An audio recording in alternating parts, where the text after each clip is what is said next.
Madame Garcia, bienvenue au podcast. Merci beaucoup. Je suis très contente de te recevoir. Il était temps. Pour les gens qui nous écoutent, évidemment, l'audience, pour savoir un peu pourquoi on fait ça ensemble puis de où on se connaît, c'est à travers le Club Distinction. Évidemment, tu es membre du club, je suis membre aussi. Puis tu m'as approché, puis on a dit, hey, ça pourrait être bien qu'on fasse un épisode ensemble, qu'on crée du contenu dans le studio. Donc, on est là aujourd'hui.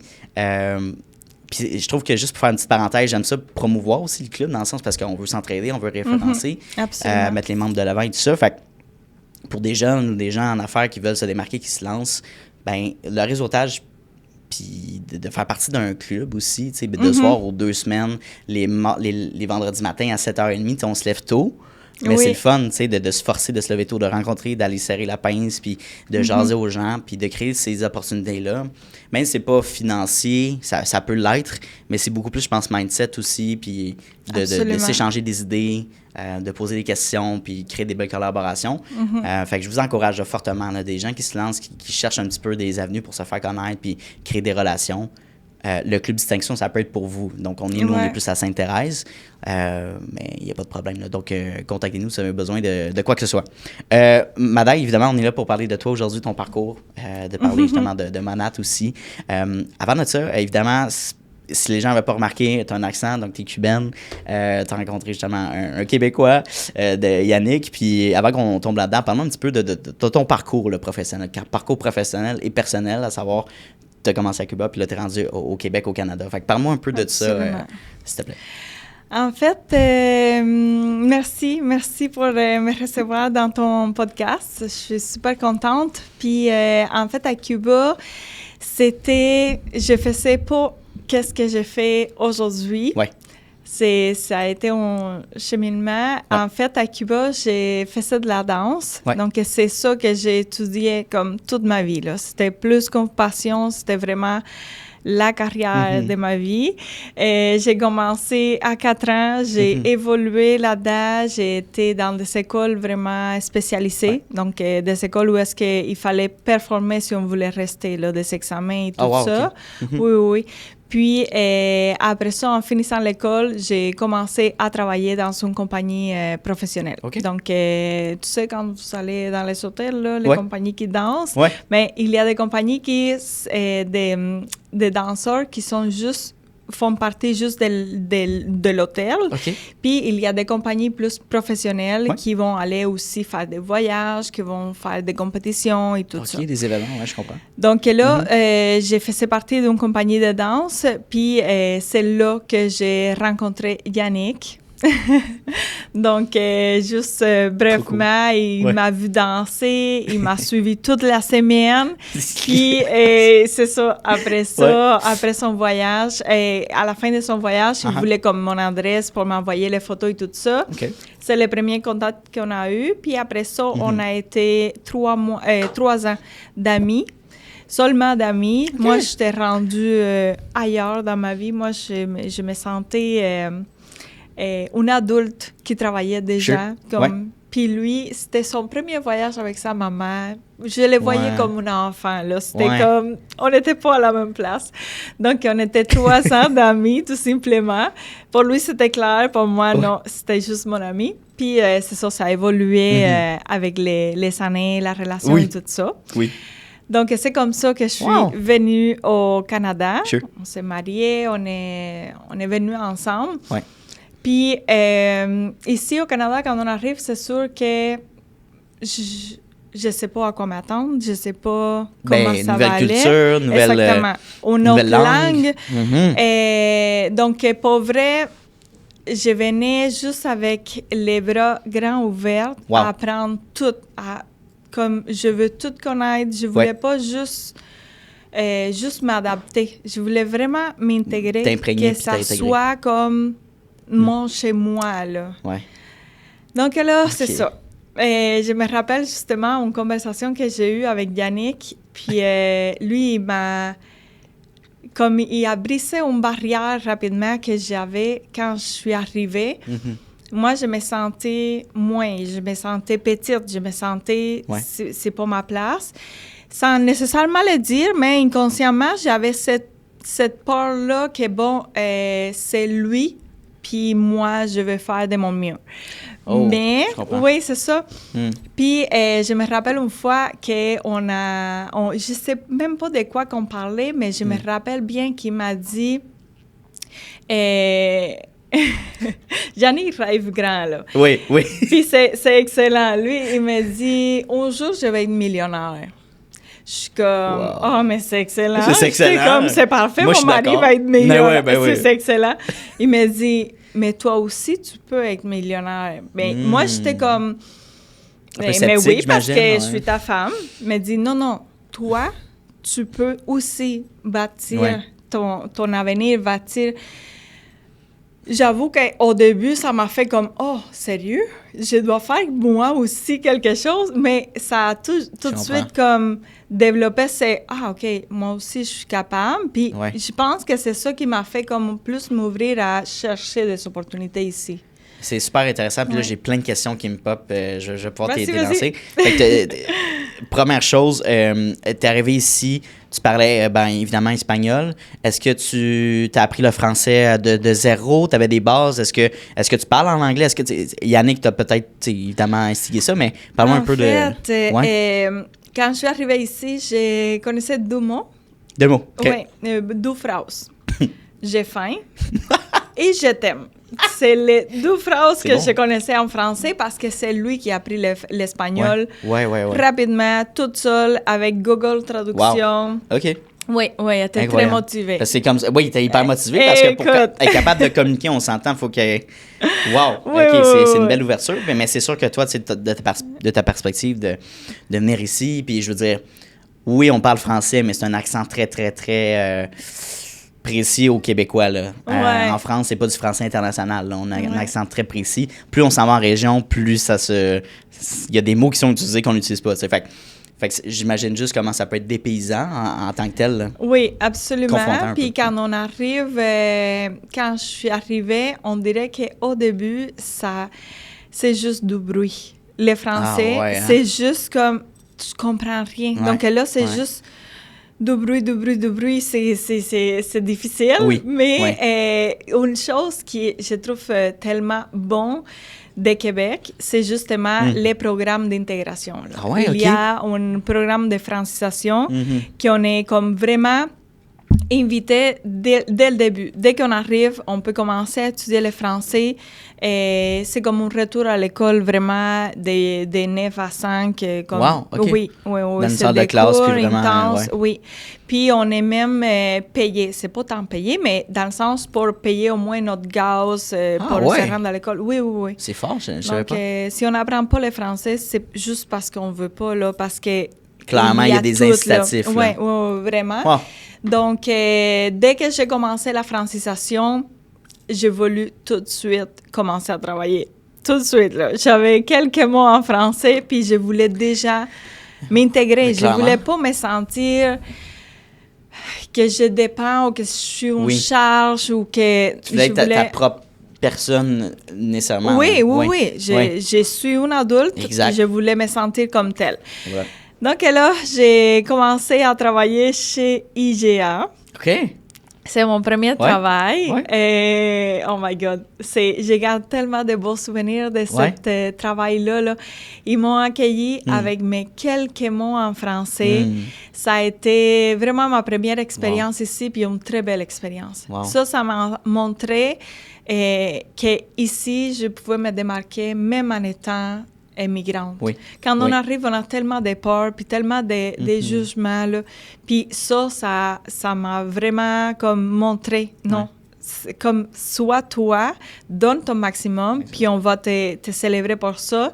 Donc, voilà, IGA, ça a été un cadeau pour moi. Ça a été un formateur, j'imagine. Oui, vraiment. De comprendre un petit peu plus comment les clients fonctionnent, les services à la clientèle, puis la culture un peu plus. Non, c'est intéressant. Ça t'a pris combien de temps à apprendre la langue, puis t'imprégner, puis être capable de parler comme on parle en ce moment-là? En fait, la francisation, c'est pour bloc de 3 mois. Donc, j'ai pris 2 fois 3 mois, puis après ça, ça finissait là, 6 mois. Je voulais plus. Donc là, il y avait un cours de français relié au marché du travail. mais français écrit relié au marché du travail. Donc, ça, c'est un cours plus intense. Ouais. C'est plus comme, c'est pas tout le monde qui peut le passer. Il faut faire la demande, ils vont évoluer et tout ça.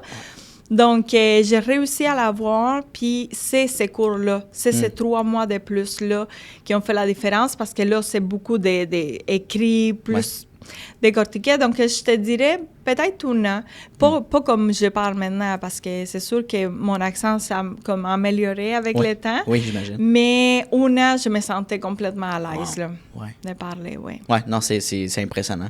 Puis c'est un parcours qui est impressionnant aussi, juste de, comme on a parlé encore là, de la bouille, d'apprendre la langue, la culture et tout ça, mais de créer une identité professionnelle, tu sais, d'aller chercher son propre emploi. Fait que là, IGA, suite à ça, à quel moment tu as découvert l'entrepreneuriat? Est-ce que ça prend un certain temps? Oui, quand c'est même. ça, parce que ces cours-là de français reliés au marché du travail, ils nous invitent à faire justement les CV, à aller chercher du travail. Ben oui. Ils ne font pas les appels pour nous, c'est nous qui devons le faire, mais ils nous aident comment le faire et tout. Donc là, je pensais que ma seule expérience de travail, c'était la danse. C'était mon travail professionnel à Cuba. Ici, je me suis rendu compte rapidement que c'est pas la même chose. La danse ou l'art est plus loisir. Si je voulais me développer plus professionnellement, ça serait à Montréal. On vivait très loin de Montréal. J'avais pas encore mon permis de conduire, donc c'était comme loin de mes possibilités. Donc là, j'ai fait mon stage de la formation dans une école de danse. Donc, je me tournais plus vers l'enseignement pour pouvoir comme travailler de ma passion. Et puis là, ça a super bien été. Je me rappelle la personne, la directrice de la première école de danse où est-ce que je travaillais, elle avait compris que je venais faire un stage de français, pas de danse. Imagine-toi à quel point mon français était fluide. J'imagine. Donc là, elle m'a reçue à l'école. Puis là, c'est là que quand on commençait les stages, puis j'ai commencé comme à aller faire les exercices et tout ça, elle était comme, OK, mais tu danses, là. Oui, c'est exact, j'ai étudié, exact. Donc là, finalement, à la fin de cet stage-là, ils m'ont demandé de rester puis d'enseigner. J'avais encore jamais enseigné dans toute ma vie, mais ils m'ont fait comprendre justement à cette école-là, Madame, ici, la plupart des gens vont danser 1 heure par semaine. Toi, tu as dansé 6 heures par jour pendant combien d'années, là? Donc, tu peux enseigner. Donc, là, ça a été un processus d'aller chercher des formations, puis justement, pour ce syndrome de l'imposteur-là qui peut venir je peux comprendre. J'ai jamais Parce que tu avais la compétence, tu avais l'expertise, vraiment, de danser, puis d'avoir toute cette technique-là. Mais je l'avais jamais fait, donc j'avais ce doute-là de est-ce que je suis vraiment capable? Ouf, OK, je comprends. Mais ça, c'est ça. Formation, toutes les formations possibles, puis ça a débloqué. Puis là, quand tu étais enseignant justement en danse, comment ça fonctionnait? Est-ce que tu étais en salariat? Est-ce que tu étais justement, tu avais ta banque de clientèle en travailleur autonome? C'était quoi un peu la formule? En fait, c'était salariat. OK, cool. J'étais salariée. C'est bien. Puis, c'est ça, j'ai enseigné. Après, j'ai essayé comme de remplir un horaire. C'est difficile en danse aussi, remplir un horaire, parce que les gens sont disponibles juste le soir. Donc, après ça, le reste de la journée. Donc, j'ai travaillé dans plusieurs écoles en même temps. Et j'avais fait mon cours pour enseigner la Zumba aussi. Donc, mon certificat en Zumba. Clairement. Puis, c'est ça, j'avais rempli mon horaire temps plein danse. Mais j'ai commencé à me brûler aussi. Parce que c'est beaucoup physiquement. Donc, mon corps commençait à parler. J'ai commencé à avoir des mal dans les jambes, à enlever des cours par-ci, par-là. Donc, c'était pas une voie à long terme. C'était à court terme. Donc, tu as réalisé, puis là, tu t'es dit quelques seulement que tu t'es amené à savoir où, disons que j'arrête ça, on se relance dans quoi ou dans quel domaine? Exactement. J'ai commencé comme à chercher des solutions. Moi, l'idée de me faire une école de danse ou diriger une école de danse, c'est pas quelque chose qui me passionnait. Je suis quelqu'un il faut que ça vive. Il faut que vraiment que je sois passionnée. Donc, non, avoir une école de danse dirigée, c'était pas dans mes passions. Donc là, j'ai commencé à chercher des alternatives. Puis l'entrepreneuriat, il est arrivé, sincèrement, là, il n'y a pas de hasard dans la vie, mais je ne l'ai pas vu venir. Là. Pantoute, là. Donc, j'embarque dans l'entrepreneuriat. Dans l'inconnu, là. Oui, c'est ça. Là, je commence... c'est justement... J'ai commencé comme cliente. J'ai acheté des produits pour les cheveux parce que mes cheveux étaient endommagés, étaient fragilisés. Puis, j'ai commencé comme... J'achète des produits... que je tripe sur ces produits-là, qu'après ça, je m'en vais sur les réseaux sociaux juste voir comment les gens l'utilisent parce que j'ai aucune idée, comme je voulais les maximiser. Puis c'est là que je vois des filles avec les mêmes produits que moi en train de se faire les cheveux à midi ou mercredi. Je suis comme... Mais dans quoi il travaille, là? Ça m'intéresse. Oui, exact, c'est ça. Tu t'es dit ça. Elle est en train de se mettre belle à midi. Genre, what? C'est ça. Qu'est-ce qu'elle fait, là? Donc là, je commence à regarder encore, puis je vois des voyages, des événements, des vidéos, des photos. Je suis comme, tu vois, ça a commencé à m'attirer. Puis, c'est là que j'ai commencé comme à m'informer plus. Là, OK, c'est quoi? Puis là, je me suis rendu compte que c'était plus que des produits. Là. C'était une opportunité d'affaires. Clairement. C'était une communauté, puis une mission encore. Donc, ça m'a rapidement interpellée. Puis c'est pas seulement l'effet de l'entrepreneuriat, c'est que je voyais ces filles-là les faire chacune à sa façon différente. J'étais comme, OK, je peux être moi-même tout simplement, je peux le faire à ma façon. Parce que, veux pas, quand tu es salarié, quand tu es un employé, tu as des standards à suivre, là. Comme par exemple, même pour les chorégraphies de fin d'année, par exemple, en tant que professeur de danse, je peux pas choisir mes musiques à moi, nécessairement. Là. Je peux pas choisir qu'est-ce que je veux. Il y a quand même un standard. Oui, une ligne à respecter, un cadre. Exactement. Qu'avec ces produits-là, ces vidéos-là, OK, j'ai pas de boss, j'ai pas de ligne directrice. C'est moi avec moi-même, là. Moi avec ma caméra. J'aime ça. J'aime ça. Donc, c'est là que j'ai commencé plus. OK. Pourquoi avoir choisi justement Monat plutôt qu'une autre entreprise? J'imagine que tu avais regardé un peu ce qui était offert. Qu'est-ce que tu as aimé justement, puis qu'est-ce que tu aimes? En fait, quelques mois avant, quelqu'un m'avait abordé avec un même modèle d'affaires que moi, en tant que Cubaine, je ne connaissais pas pantoute. OK. Parce que là-bas, on n'en a pas de MLM ou marketing de réseau, rien. Donc là, elle m'avait approché avec un autre genre de produit, plus de produits de la peau et tout ça. Puis ça ne m'interpellait pas parce que j'étais pas habituée à prendre soin de ma peau, mais j'avais pas une peau à problème non plus. Mais mes cheveux, oui, par exemple. Donc là, j'avais été comme mise devant ce modèle d'affaires avec des produits qui ne me parlaient pas pantoute. Puis après ça, quelques mois après, je comprends que ces produits-là avec lesquels j'ai trippé, c'était les mêmes modèles d'affaires qu'on m'avait déjà présentés. Donc là, j'étais comme, maintenant, c'est intéressant. Oui. Maintenant, c'est intéressant parce que les produits me parlent déjà. Exact. Je l'aime, je vois les résultats, je vois la différence. Je serais contente de les partager. Puis avant même de vouloir les partager, là, je tripais déjà dans le sens, j'allais juste au resto, on allait souper avec des amis, puis je voulais... Touche mes cheveux, là. Pas vrai, là. Ils sont doux, là. Regarde ça. Puis j'étais comme un enfant, là. Je voulais les montrer à tout le monde. Donc, c'est une de mes amies qui me demande, mais Madaï, dis-moi, c'est qui la fille que tu les as vendues parce que peut-être que je serais intéressée. Ben oui. Je suis comme, attends, je pense que c'est moi la fille. C'est moi qui la fille. Attends, c'est ça. Exact. Wow. Donc là, j'ai posé des questions, je me suis informée comment ça fonctionnait et tout ça. Puis c'est comme ça que je l'ai vendu à mes premières amies.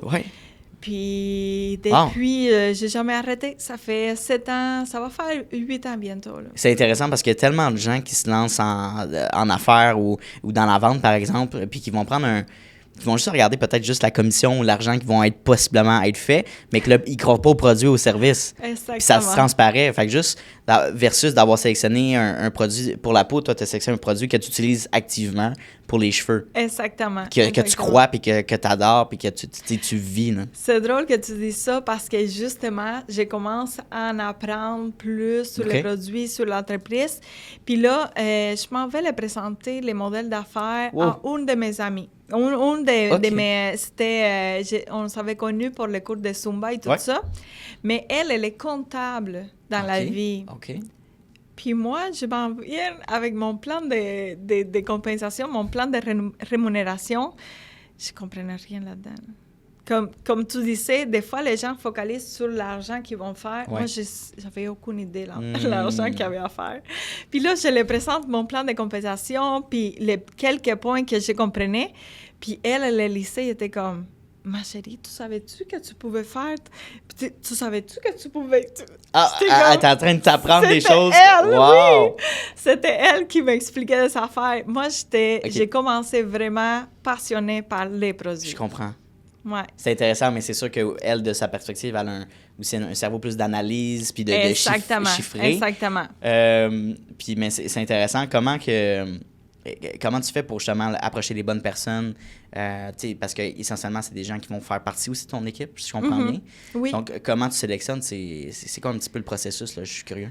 En fait, moi, je travaille plus par attraction. Okay. C'est rare, je l'ai déjà fait. Comme quand j'aime beaucoup quelqu'un, j'aime son énergie, j'aime sa façon d'être, c'est sûr que ça se peut que j'aille se le proposer, l'opportunité d'affaires. Mais généralement, ça va être plus les gens qui vont venir me poser la question parce que j'ai fait ma business justement 100% sur les réseaux sociaux. Donc, l'information est là, je partage au quotidien. Exact. Je garde toujours en tête cette fille-là que j'ai vue au mercredi midi se faire les cheveux. Comme, c'est juste ça qui a comme complètement réveillé quelque chose en moi. Donc, je me dis, je partage mon expérience, ma vie, mon lifestyle. Puis, c'est ça qui va attirer à la bonne personne. Okay? Ça ne donne à rien de se le proposer à tout le monde. C'est pas tout le monde qui est rendu là. Donc, c'est pas que ça soit pas une opportunité pour tout le monde, oui. Mais il faut que ça vienne de toi. Il faut que toi, tu saches que oui, je voudrais ça, je voudrais plus, je veux soin de plus, donc voilà. Puis, je pense que ce que tu amènes aussi avec les gens qui veulent peut-être travailler avec toi, ben c'est d'offrir une liberté aussi, une liberté d'horaire, mais d'avoir un revenu supplémentaire aussi mensuellement si la personne veut commencer à temps partiel, puis après peut-être y mettre à plein gré puis y aller à temps plein. Absolument. Il y a ces opportunités-là. Je ne sais pas Absolument. si... Quand j'ai commencé avec mon art, c'était à temps partiel. En fait, c'était juste pour le fun. C'était mon hobby. Et puis, tranquillement, j'ai commencé à me former et à le prendre plus au sérieux quand j'ai commencé à avoir des partenaires.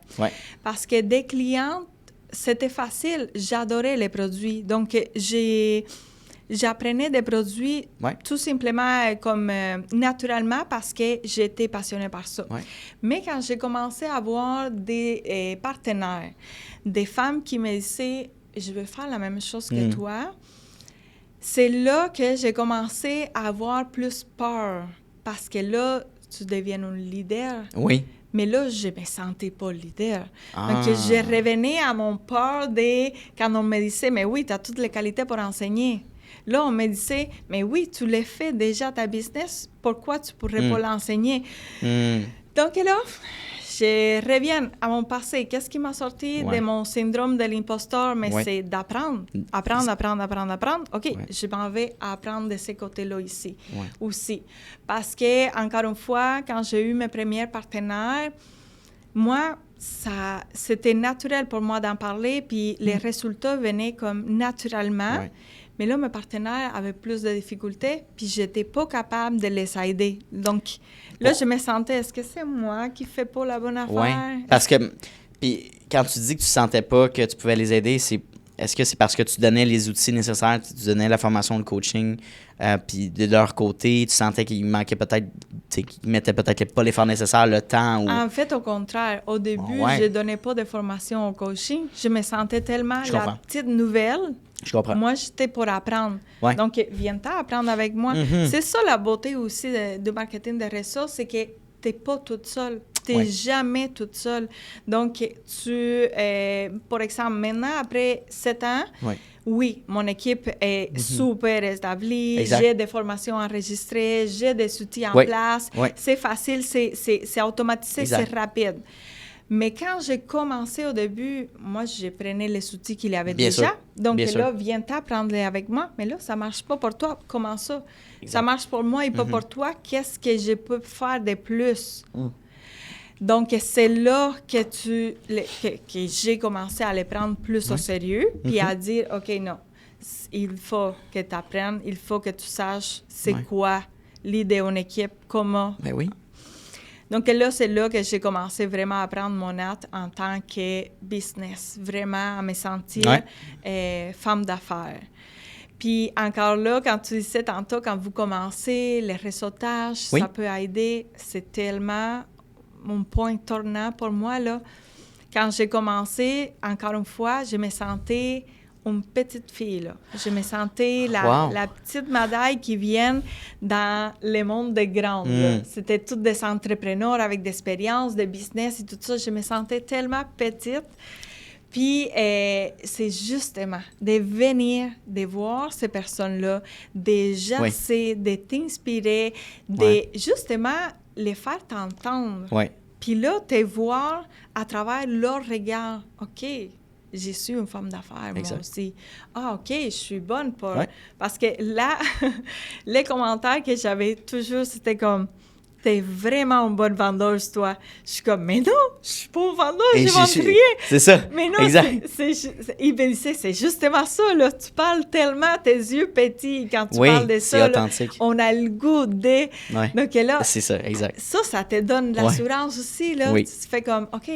J'ai fait bien, qu'est-ce que j'ai fait? Donc, c'est tous ces processus-là qui m'ont aidé, mais les réseautages, oui, ça m'a aidé énormément. C'est une des meilleures manières de se faire connaître. Puis aussi, non seulement, oui, faire des connexions, mais c'est développer nos compétences de communication, je crois aussi. Absolument. Puis d'entre gens, puis... Tu disais justement, les yeux parlent par eux-mêmes. C'est pétillant, puis... Tout le monde a un sens pour sentir la bullshit, dans le sens, quand quelqu'un essaye absolument de vendre quelque chose qui n'est pas là vraiment, qui ne s'intéresse pas réellement à qui il parle. Exactement. Puis j'en ai vu tellement dans des réseautages, des gens qui amènent un paquet de cartes d'affaires, qui passent 1 minute par personne, puis aujourd'hui, l'objectif, c'est de donner plus de cartes d'affaires. Une des pires choses que j'ai vues, c'est de faire ça. Prenez le temps de jaser aux gens. Il n'y a pas de timer, il n'y a pas de... Right? Puis si ça ne fonctionne pas, ça ne fonctionne pas, mais intéresse-toi naturellement à la personne, il y a toujours des bons résultats. Absolument. Non, c'est intéressant.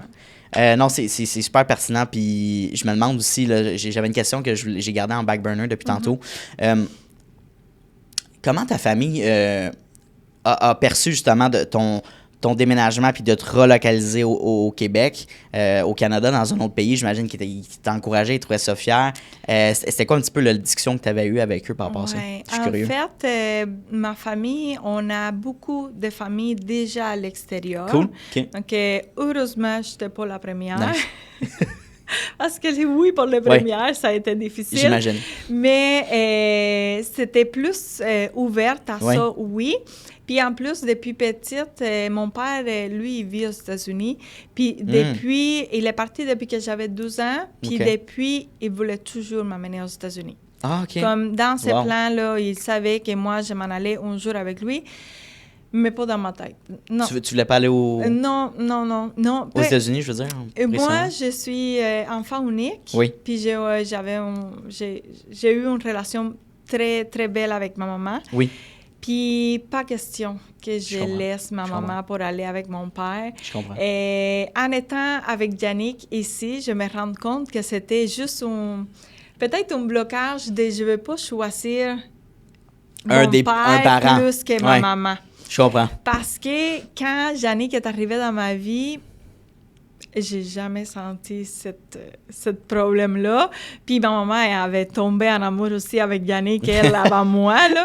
Okay. Donc, non, ça a été très naturel. Oui. Ouais. Puis ils ont vu aussi, ma famille a vu évoluer notre amitié. On était 3 ans d'amis. Et même s'ils ne les rencontraient pas nécessairement, que ma maman, oui, elle l'avait rencontré, et ils savaient, ils connaissaient de Yannick, là, on parlait souvent et tout ça. Et puis même ma maman m'a dit un jour, justement, parce que quand on était des amis, moi, j'avais un copain à Cuba, là. Yannick était littéralement mon ami. C'était un ami, là. Tu voyais pas... Est-ce que tu te voyais ou c'est vraiment venu avec le temps? Je voyais pas de potentiel amoureux, non. Yannick, là, désolé. Mais écoute, il a réussi. Vous avez réussi à... Il a réussi! Oui, ça a pris du temps, mais... Mais c'est ça, au début, j'avais même mon copain et tout, puis c'est ma maman qui m'a dit, elle me l'a dit en espagnol, mais comme qu'un bon mari pour moi serait Yannick. Puis j'étais comme, hey, mais non, voyons donc. Mais elle m'a dit, tu vois pas comment il te regarde. Moi, je les vois comme ils te regardent.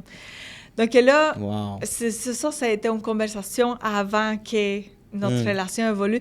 Donc ma famille, je pense qu'ils appréciaient beaucoup Yannick. Là. La seule qui se rendait pas compte, là, c'était moi, mais eux, ils savaient qu'il y avait quelque chose là, de vrai, de beau. Puis là, évidemment, ta famille te voit, évidemment, puis toi, t'es une femme d'affaires accomplie aussi, qui a réussi. Fait que je veux dire, il doit y avoir un sentiment de fierté aussi, tu sais, du non familial, tu sais, de faire rayonner ça aussi. Oui, right? je pense que oui. Mais en fait, oui, ils me le disent. C'était difficile au début quand j'ai commencé à faire les vidéos. OK, ah bon? Parce que, ils comprenaient rien. Oui, c'est sûr que ça aide pas. Ils comprenaient rien, puis moi, c'est sûr, quand on commence à faire quelque chose comme ça, s'exposer publiquement... Tu t'exposes sur les réseaux à 100%. Oui. Il y a la peur de qu'est-ce qu'ils vont penser et tout ça. Oui. Donc, pendant un certain temps, là, j'ai même pas posé la question à ma famille. Wow. Parce que dans ma tête, c'était comme, c'est sûr qu'ils me trouvent folle, là. C'est sûr qu'ils me trouvent folle de m'exposer comme ça, puis... Donc, j'ai même pas posé la question, puis après ça, c'est venu toute seule qui me le disait, là, à quel point elle était fière. Puis j'imagine, puis de toute manière, s'afficher sur les réseaux sociaux, de toute manière, en 2025, c'est pas un peut-être, il le faut.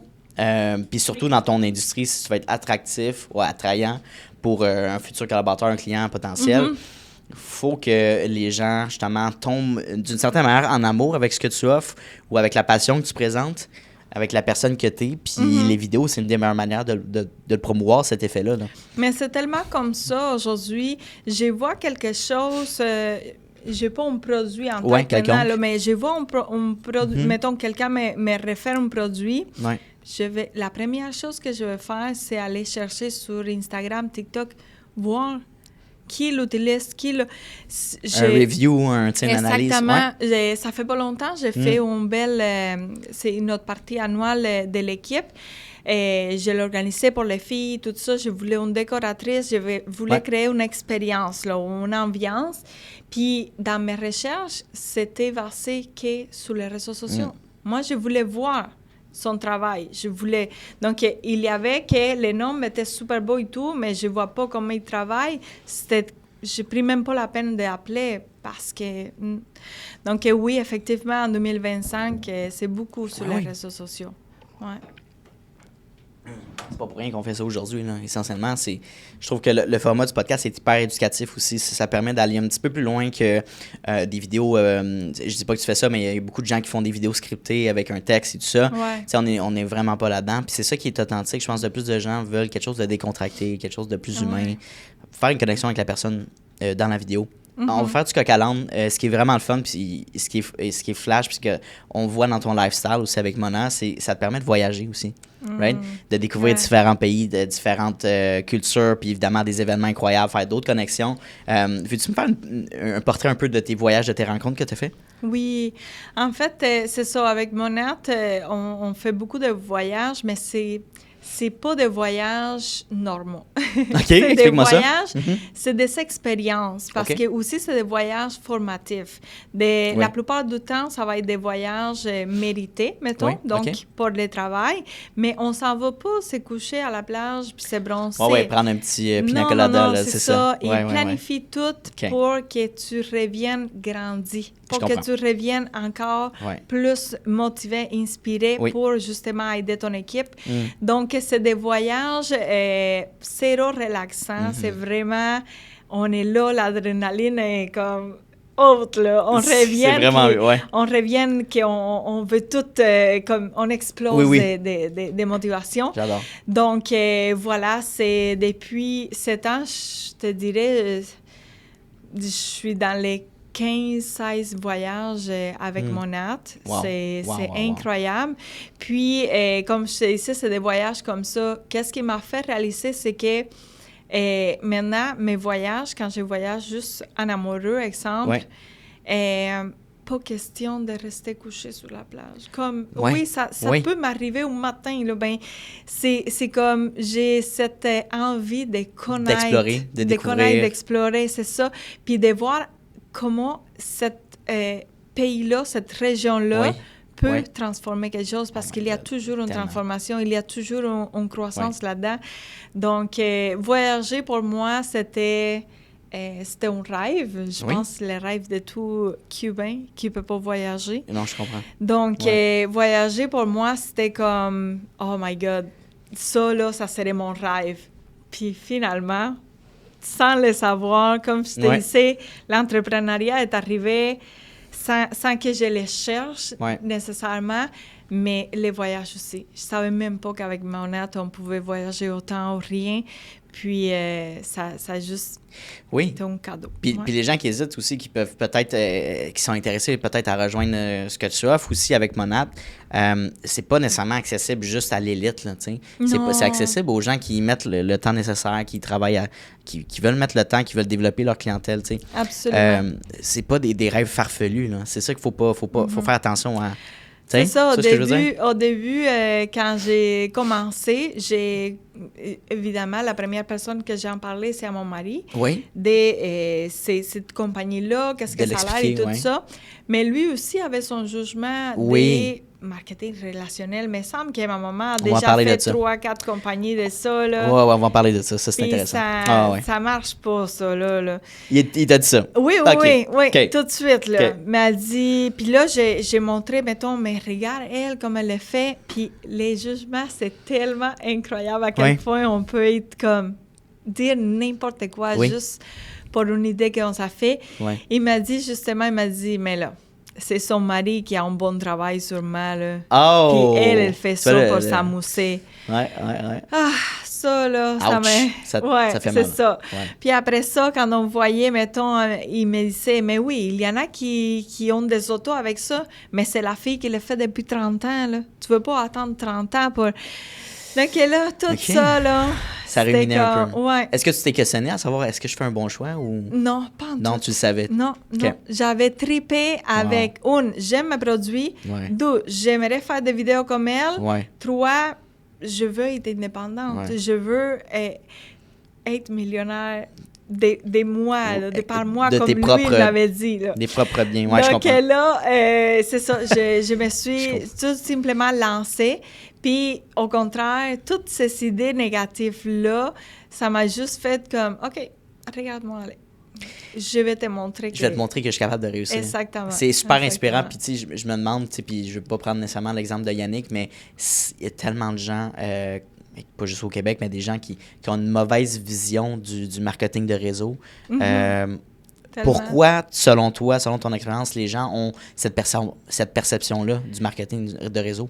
Qu'est-ce qu'on m'a expliqué des personnes qui m'aiment beaucoup, mettons, puis il y avait ce préjugé-là? Oui, préjugé, oui. Et c'est que par le passé, il y a des gens qui ont mal fait leur travail. Là. Je comprends. Comme dans tout domaine, il peut y avoir des gens là, qui font mal leur travail, mais ça a marqué. Il y a eu des problèmes forts qui ont marqué la société. Puis après ça, ça a été juste du jugement. Et depuis très, très, très longtemps que c'est plus comme ça. Pour vrai, les personnes qui font du marketing des réseaux, c'est madame, monsieur, tout le monde. Là. C'est comme des mamans qui veulent juste avoir un revenu supplémentaire en restant à la maison avec ses enfants. C'est juste des personnes qui veulent réussir quelque chose de bien. Puis c'est difficile quand je vois quelqu'un qui a une mauvaise comme opinion comme ça me fait mal parce que on travaille tellement fort pour nos partenaires. On se donne tellement pour nos clientes. Quand tu vas en magasin, on dirait que tu es ton client acquis. Comme on n'a pas à te gagner, on n'a pas à travailler ta fidélité, à faire une connexion avec toi. Tu es ton client acquis. Tu vas acheter qu'est-ce que tu veux puis tu vas t'en aller. Nous, on travaille tellement fort pour créer cette connexion avec nos clientes. On s'intéresse pas vrai à eux. Puis moi, c'est quelque chose qui est venu changer mon parcours parce que j'avais pas de réseau ici. J'avais pas de réseau, pas des amis d'enfance, pas des familles en tant que telles. Moi, mon acte est devenu ma famille. Mes clientes sont devenues mes amies. Donc, c'est fou. Quand je vois quelqu'un avec une perception comme ça, ça me fait mal parce que c'est pas ça que je vis. Je suis complètement d'accord avec toi. Puis je veux dire, on peut entendre ce discours-là dans tous les domaines confondus. Souvent, j'entends ça des gens qui vont dire ça, des courtiers immobiliers, des courtiers, n'importe quel métier qui touche à la vente en général. C'est dénigrer le vendeur de chars, par exemple. Mais en réalité, ce qui ressort de ça, c'est que ces gens-là qui ont ces préjugés-là, c'est un manque de connaissances, puis un manque de je veux dire, éducation sur le domaine en tant que tel. Exactement. Donc, ils vont entendre des choses dans le domaine, puis ils vont dire « Ah ouais, c'est vrai, c'est des crosseurs. » Puis c'est parce qu'ils ne connaissent pas la réalité, puis c'est quoi en réalité le domaine. Je prends, mettons, le courtage immobilier, je regarde ma mère, j'ai grandi là-dedans. Il y a des gens qui vont dire ils font juste ça pour la commission. En fait, tu le sais, tu le vis, l'accompagnement que tu as offert. Qu'elle a fait tellement d'efforts puis de temps qu'on peut pas dire qu'elle est juste là pour la commission. Absolument. Aucune idée. Ben oui, évidemment, il y a des pommes pourrites dans tous les domaines confondus. En marketing, il y en a. Fait que c'est juste de trouver, je pense, la bonne personne, peut-être, puis la bonne entreprise aussi, si on regarde. Exactement. Puis on peut avoir une mauvaise expérience. Là. Oui, ça peut arriver. Pas, tu as eu une mauvaise expérience avec le service de la clientèle à une telle place. T'es pas nécessaire, c'est pas nécessaire de mettre toute cette entreprise-là dans les mêmes... Exact. C'est une personne qui n'a pas fait le bon travail, donc... Non, 100%. Ouais. Non, 110%. Puis tu sais, je veux dire, on est dans un contexte un petit peu spécial avec l'économie, on s'entend, puis... On est, je trouve, dans un bon moment pour s'encourager en tant qu'entrepreneur. On parle du Québec, là, de s'aider, puis de s'entraider, de se faire connaître, Absolument. de se monter vers le haut, puis arrêter de se dénigrer, puis de baisser, tu sais. Pourquoi pas investir dans nos entrepreneurs, tu sais. Exactement. Fait que, puis bâtir cette économie-là, tu sais, puis versus aller ailleurs, puis je regarde souvent Amazon, puis tu sais, pourquoi, oui, je comprends, c'est accessible et tout ça, mais prendre l'effort nécessaire, puis d'aller voir peut-être les boutiques plus locales qui offrent des produits semblables. En tout cas, c'est des exemples parmi tant d'autres, mais je trouvais ça spécial parce que depuis des années, on entend ce discours-là précisément pour le marketing de réseau. Puis on prend le temps de discuter avec toi, par exemple, Mike Van Eyck, puis tu es passionné, puis tu sais que tes produits fonctionnent, qui sont hyper valuable, puis évidemment, l'offre que tu offres aussi. Absolument. Fait que c'est intéressant. C'est quoi... on va parler un petit peu plus de ta vision long terme. C'est quoi ton end goal? C'est quoi ta finition, ton objectif final en tant que femme en affaires? En fait, mon objectif final, donc là, on se projette... c'est ça, les succès ultimes, là. Ouais, mettons, comment tu vois ça, toi? Parce que on va la reposer tantôt, la question du succès, mais plus comme comment tu veux t'accomplir en tant que femme d'affaires. On va y aller pour ça. OK.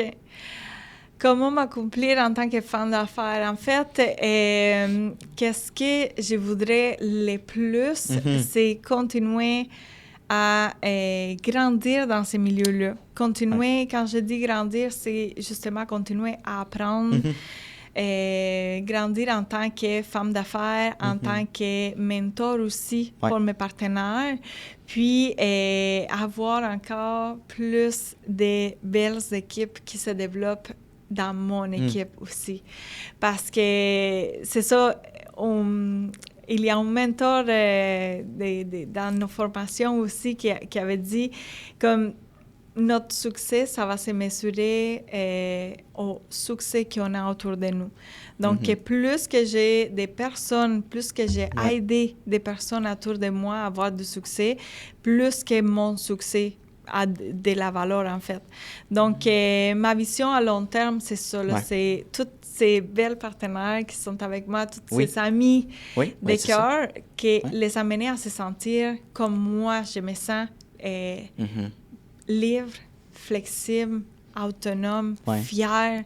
Donc, c'est ça, à rayonner à son maximum. Là, Avant le podcast, on parlait du sentiment d'être triste le dimanche en après-midi, puis d'avoir peur de recommencer, puis d'être un petit peu démotivé, beaucoup même de rentrer le lundi matin. Si vous écoutez le podcast puis vous ressentez ça quotidiennement, c'est peut-être un signal d'alarme pour dire je suis peut-être prêt pour un changement de carrière ou tu sais d'amener sans dire je lâche tout puis je me lance là, tu sais, d'y aller graduellement puis peut-être d'approcher cette offre là, au niveau de Monat si les produits fonctionnent avec vous, mais oui, puis d'être autonome, puis d'aller chercher un revenu supplémentaire, ça amène une liberté. Puis je pense justement, on parlait d'économie un peu tantôt, mais ça devient quasiment nécessaire aussi peut-être d'aller chercher un revenu supplémentaire aujourd'hui. C'est plus difficile de juste s'asseoir sur un salaire avec notre emploi. Donc, ça nous force à créer nos propres opportunités, puis à être plus, je trouve, quasiment plus accompli comme personne en tant que telle. Là. Puis je pense qu'en 2025, il faut on est rendu là à s'écouter plus. Sure. Ouais. Avant, il me semble que ce sentiment-là vous le sentez comme... On le sent tous, mais on se dit que c'est normal. C'est normal. Parce qu'on s'en va au travail, c'est ça. Donc, tout le monde sent la même chose. Le travail n'est pas supposé être plaisant. Exactement. Comme le week-end. Mais attends, là, pourquoi on pense comme ça? C'est pas normal. Exactement. Des fois, moi, je peux être justement les week-ends puis avoir ma semaine parce que j'ai des affaires à faire, parce que j'ai justement un podcast à faire, parce que j'ai une formation à faire, parce que j'ai une rencontre avec mes partenaires. Donc, c'est pas nécessaire, c'est de s'écouter plus. C'est plus, on voit plus le travail comme sur une ligne de semaine, tu sais, du lundi au vendredi, puis le week-end, on fait rien. Que tu prennes le lundi, je sais pas, que tu travailles pas, puis que le samedi, tu fasses 2-3 heures pour rattraper des choses en prenant ton déjeuner, pourquoi pas? Je veux dire, ça, c'est une liberté en soi. Là. Parce que c'est pas, quand on parle de flexibilité, de liberté et tout ça, c'est pas pour dire qu'on travaille moins. Non, du tout. Non, on sait, là, c'est pas ça. Là. On travaille beaucoup plus. Je me suis rendu compte, justement, c'était drôle, on est allé faire l'Ouest canadien. On est parti 45 jours en road trip avec une couple d'amis.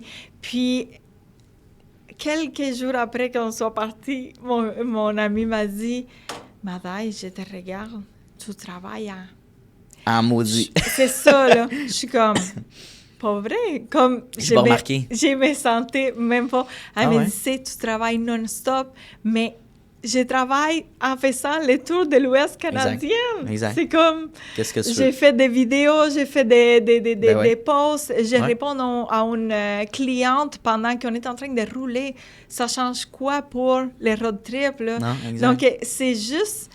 C'est ça, là. C'est pouvoir amener ton travail partout. Parce que, c'est comme tu disais, c'est pas vendredi que ça finit, là. C'est pas vrai. Dimanche matin, vendredi soir aussi. La différence, c'est que je peux comme arrêter tout quand moi je le décide. Tu mets tes propres barèmes. Exactement. Par exemple, mardi soir, on a un souper, une soirée jeu avec des amis. J'ai le droit de me dire c'est off mardi soir. Je le sais que je vais les rattraper peut-être mercredi soir ou dimanche soir. C'est pas grave. J'ai cette flexibilité-là. Quand on travaille, même si c'est la graduation de ton enfant, même si c'est ta grand-mère qui vient en vacances, mais tu dois y aller pareil. Simplement. Exactement. Je vais t'amener une autre question pour finir sur le segment justement de Mona puis de l'offre. Est-ce que tu as une histoire, un témoignage en tête, justement? C'est sûr que tu en as plein, mais une de tes partenaires, tu dis qu'elle a commencé de zéro, est rendue à tel niveau, ça a changé complètement sa vie personnelle, professionnelle, comment son estime de soi peut-être. T'as-tu une personnalité, une personne en tête, là, justement, qui a vécu ça? Ouais? Oui. OK. Effectivement, j'ai plusieurs. J'imagine. Il y en a deux que j'essaie de choisir une des deux. OK. J'ai une en tête. En fait, elle, c'est une... elle travaillait dans le domaine du pharmaceutique, OK, ouais. Donc, c'était un travail très, très carré, scientifique, c'est ça, exact. Exactement, avec beaucoup d'études, beaucoup de renommées, mettons, et tout ça. OK. Elle a commencé Monat. Puis, elle a évolué là-dedans aussi. Elle s'est passionnée de cheveux. Clairement. En plus, quelqu'un du pharma, donc quelqu'un qui est interpellé par les ingrédients, par la science derrière les produits et tout ça. Wow. Donc, elle est devenue vraiment passionnée. Puis, ça l'a fait mettre en perspective son travail par rapport à sa vie des mamans, par exemple, avec 12 jeunes enfants, qu'elle avait justement les rythmes que ça n'arrête jamais, que tu ne prends pas le temps que tu ne peux pas te permettre ça. Puis, elle a fait le changement avec Monat, a pris Monat à temps plein. Et aujourd'hui, c'est une de mes personnes préférées sur les réseaux sociaux. J'adore les voir voyager, et tout le temps, tu sais, vacances avec ses enfants à temps plein, là. J'adore, là. Puis c'est quelqu'un qui performe très bien, quelqu'un qui travaille beaucoup. On va se le dire, elle met énormément d'heures dans son travail Monat, mais elle met aussi énormément de temps avec ses enfants, des temps de qualité, et tout le temps en voyage, tout le temps en train de faire des affaires avec ses enfants. Je trouve ça merveilleux. Pour vrai, là... c'est merveilleux. Ben, j'adore le témoignage que tu nous partages parce que ça démontre justement le succès aussi que tu peux créer puis amener aux partenaires, aux collaboratrices qui font ça avec toi. Fait que non, c'est inspirant. En fait, c'est ça. Monat, c'est une opportunité, puis moi, je suis juste les porte-parole, peut-être, qui t'ouvre la porte. Sure. Après ça, c'est à toi de la prendre. Puis, je vais être là juste en tant que mentor. Je vais t'accompagner, je vais marcher à tes côtés, je vais courir si c'est nécessaire à tes côtés, mais il y a une grosse partie qui vient de toi, de justement croire en toi. Puis ça, là, je le travaille souvent avec mes partenaires, c'est le développement personnel. Exact. C'est te faire confiance. C'est pas moi qui va faire que tu vas avoir confiance. C'est pas moi qui va... Comme je te vois, c'est pas suffisant pour toi. Donc, il faut vraiment aller chercher aussi du développement personnel et tout ça. Puis, grandir tout simplement ensemble. Aussi, la communauté, de voir d'autres femmes comme toi qui font le même travail ou voir justement la personne qui t'inspire puis dire, OK, c'est comme elle que je veux. Tout ça, là, parce que, par exemple, en danse, c'est ça qui me manquait. Moi, tout ce que je voyais, c'est non, mon futur, je le vois pas comme ça. Je le vois pas comme ça. Non, je le vois pas comme ça non plus. Donc, ça me faisait comme me mettre les freins de je sais pas qu'est-ce que je vais faire. Avec Monat, les réseaux sociaux, on a tellement d'exemples. Parce que justement, tantôt, tu me disais, est-ce que c'est une petite quantité de personnes qui vont réussir? Non. C'est énormément de personnes qui réussissent. Puis, justement, dans le marketing relationnel, on a tellement de reconnaissance. On est tellement mis en valeur. Mais c'est ça qui est le fun. Puis évidemment, c'est être entrepreneur, donc nécessairement, il faut bâtir sa clientèle-là, il faut être capable de vendre. C'est des compétences qu'il faut être développées. Il faut que tu sois capable de rayonner. Donc, l'estime de soi, la confiance en soi, c'est quelque chose qui s'apprend. Toute personne peut commencer extrêmement introvertie, mais développer justement de l'estime de soi-même en lisant des livres, participant à des conférences, parler à d'autres entrepreneurs aussi. Fait que moi, je trouve ça génial que tu donnes justement cette formation-là, ce coaching-là, puis dans ton réseau. Puis, juste de bien accompagner, de donner les bons outils. Puis après, elle, c'est de bâtir cette estime-là d'elle-même, je crois. pense qu'au début, c'est ça, avoir l'humilité aussi d'accepter que tu n'as pas la compétence. C'est la première étape, probablement. C'est ça, c'est aller le chercher. Ben oui. Au contraire, si on arrive plein d'assurance et tout ça, des fois, c'est plus difficile. Là, l'ego est là. Tu te crois là, puis tu as la misère à avancer, puis à aller chercher qu'est-ce que c'est nécessaire. Exact. Donc, si toi, en ce moment, tu écoutes ces podcasts-là, puis tu te dis, mais moi, là, c'est la bonne place. Là. C'est de reconnaître que tu n'as pas la compétence. Ouais. On va travailler avec ça après. J'adore ça. Ouais. Avant de tomber dans les 2 dernières questions du podcast, où est-ce qu'on peut te contacter? Où est-ce qu'on peut justement en apprendre plus sur les produits?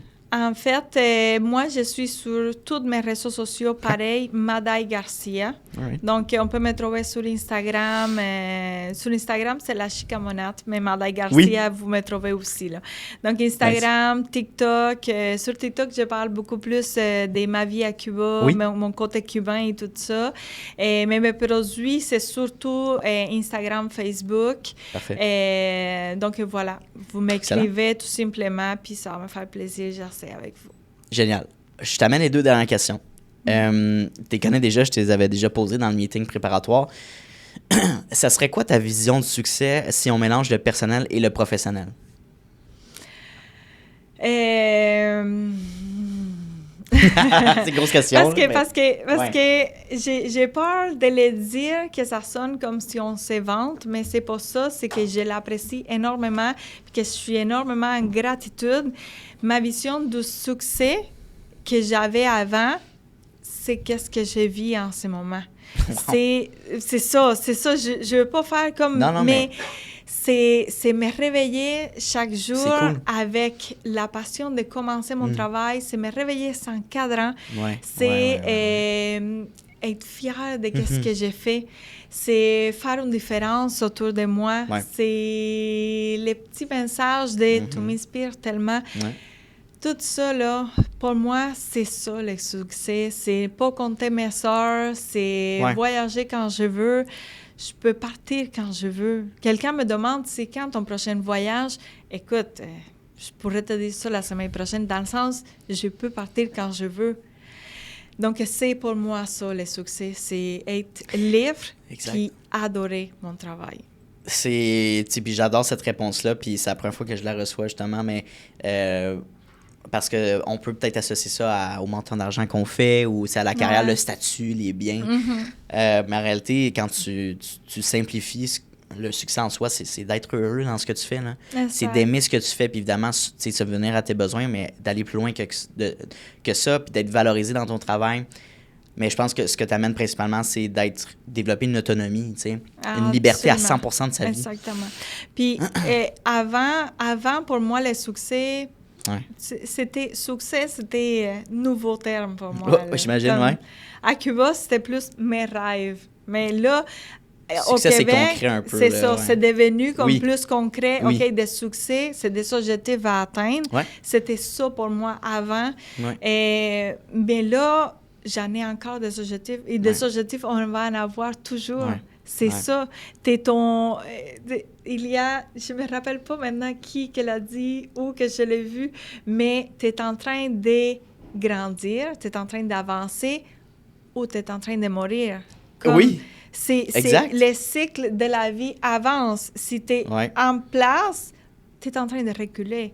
Donc, des objectifs, on va en avoir toujours. Donc, non, succès, c'est pas des succès. Des objectifs, j'en ai. Des rangs, des carrières que je veux, que je rêve, oui, j'en ai. Mais le succès en tant que tel, là, c'est un état d'esprit. Puis pour finir sur ce sujet-là, le succès, c'est évolutif, comme tu dis, là, à travers le temps, à travers l'âge, les expériences qu'on a. Tu peux avoir ta définition aujourd'hui, mais dans 10 ans, ça va peut-être changer. Tu vas peut-être amener autre chose dans cette phrase-là, dans cette réponse-là. Fait que non, c'est intéressant. Puis c'est un constant développement. Si tu penses que tu vis un plateau en ce moment, c'est peut-être un signe que faut que tu apprennes différentes choses, il faut que tu sortes de ta zone de confort, que tu essayes autre chose, rencontres d'autres personnes. C'est un signe de la vie parce que nécessairement, le plateau va s'enfoncer dans le sol tranquillement si on ne prend pas le soin de se développer. Donc, c'est intéressant le point que tu amènes. Je t'amène la dernière question du podcast qui fait un sens avec ça aussi. Si tu avais la chance de parler une version de toi-même de 25 ans, qu'est-ce que tu te conseillerais? Oh là là! Si je pouvais parler à la petite Madaille de 25 ans, ça serait fais-toi confiance. Right. Fais-toi confiance, laisse-toi briller. Mm. Comme, Mm. arrête-toi pas à penser qu'est-ce que les autres vont penser. Voilà. C'est comme, laisse-toi aller tout simplement, puis sens-toi pas mal d'être différent. Ouais. C'est ça qui va être ta force. Donc, laisse-toi être toi-même. Short and sweet, j'adore ça. Je voulais juste te remercier pour ton ouverture, pour ton passage au podcast. Ça a été vraiment une belle expérience. Comment tu as vécu ça de ton bord? J'ai adoré. Cool. Ça a été stressant. Oui, j'imagine. Oui, je te sentais un petit peu là, mais c'est normal. C'était stressant avant. Ouais. Mais sinon, c'est une simple conversation avec une amie. C'était le fun. C'était friendly. Très agréable. Puis je partage l'émotion. Puis je veux dire, je sais que le contenu qu'on va ressortir, Angelo a noté des bons moments aussi. Ça va être incroyable. Ça va aller chercher une belle visibilité. Fait que merci beaucoup. Puis on se revoit bientôt. Ce que je propose évidemment aux invités, c'est de faire un part 2 dans 6 à 12 mois. Juste faire comme un recap, à savoir une nouveauté, comme je te disais. Qu'est-ce qui s'est passé dans l'année? On parlait d'objectifs. Est-ce qu'on a atteint? Qu'est-ce qui s'est passé dans ce laps de temps-là? Oui. Donc, de toute façon, on se voit 2 semaines aussi avec le club. Allez voir le club Distinction, ça vaut la peine. Fait que merci encore, puis on se revoit bientôt. Merci à toi. Hey, salut, ça fait déjà la 2e fois qu'on se voit dans cette même vidéo-là. Donc, merci de ton attention, puis merci de ta discipline, parce que c'est un mince pourcentage des gens qui sont capables d'écouter du début de l'épisode jusqu'à la fin.